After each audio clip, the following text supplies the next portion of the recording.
सभी साथियों को मेरा जय भीम, नमो बुद्धाय, जय विज्ञान, जय संविधान। आज मैं बात करूंगी कि सती प्रथा की शुरुआत की सच्ची इतिहास क्या है।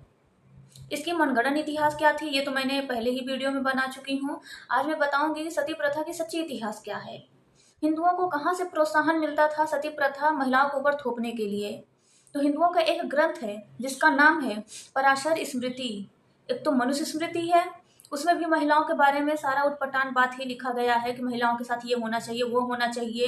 और पराशर स्मृति में भी इसी तरह लिखा गया है। इसमें महिलाओं के सती प्रथा के बारे में जिक्र किया गया है। इसमें ये लिखा गया है, इसका अब मतलब कि जो इस पेज का फोटो है, कहाँ ये लिखा गया है, 32 पेज है। मैं इसे श्लोक है, मैं इसे इस पिक्चर को मैं यहाँ पे लगा दूंगी, आप लोग इसको देख लीजिएगा। मैं लिख दूंगी, मतलब इस पे लगा दूंगी, आप लोग खुद पढ़ लीजिएगा। मैं इसे पूरा पढ़ के नहीं सुनाऊंगी क्योंकि वीडियो बहुत ज़्यादा लॉन्ग हो जाएगा।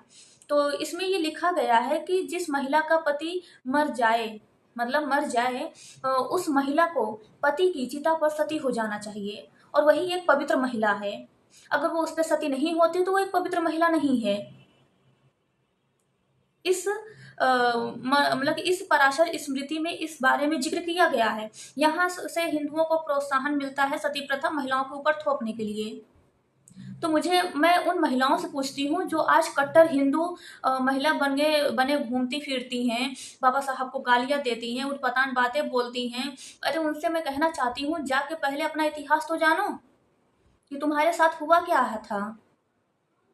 और जो तुम हिंदू राष्ट्र बनाने में तुम भी सहयोग करती हो, कट्टर हिंदू बने फिरती हो, तुम्हें क्या अंदाजा भी है जब हिंदू राष्ट्र अगर बनेगा तो क्या हिंदुओं का ग्रंथ लागू नहीं होगा? और जब हिंदुओं का ग्रंथ लागू होगा तो क्या तुम लोगों के ऊपर सती प्रथा नहीं लागू होगा? बहुजनवादी को तो छोड़ दो, बहुजनवादी तब भी नहीं मानते थे, आज भी नहीं मानेंगे और आगे भी नहीं मानेंगे। ये प्रथा सबसे ज्यादा ब्राह्मणों के महिलाओं के ऊपर ही लागू होता था।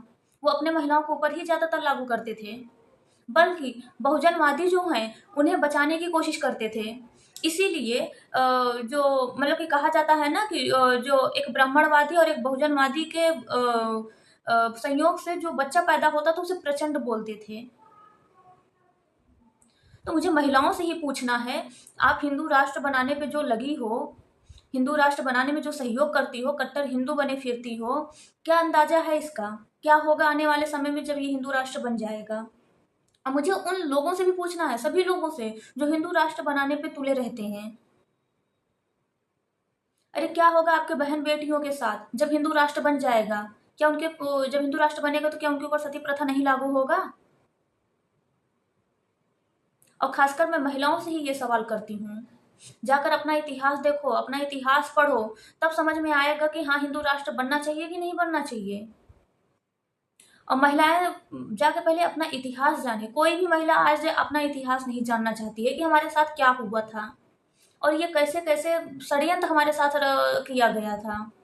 मैं बताना चाहूंगी कि जिन महिलाओं मतलब कि पहले जब ये सती प्रथा महिलाओं पे थोपा जाता था, जो महिलाएं मतलब कि उनको बचपन से ही ये ट्रीट किया जाता था कि पति के साथ जलोगी तो तुम स्वर्ग में जाओगी, तुम्हारे संबंधी जितने होंगे बहुत ही मतलब अच्छे रहेंगे। मतलब उनको बचपन से ही ट्रीट किया जाए, क्योंकि उनको कहीं से भी तो नॉलेज ले नहीं पाती थी। ना मोबाइल था, ना टीवी था, ना किताब था, ना उनको पढ़ाया जाता था, पढ़ने से भी वंचित किया जाता था। तो वो किससे लेती थी? जो उनको मतलब जो भी नॉलेज मिलता था कहाँ से मिलता था? उनकी माता से मिलता था, उनके बाप से मिलता था, उनके भाई से मिलता था, और जो आस पड़ोस की महिलाएं थी। और आस पड़ोस की महिला उनको क्या बताती थी? उनको यही बताती थी कि पति के साथ सती हो जाना ही पतिव्रता होता है।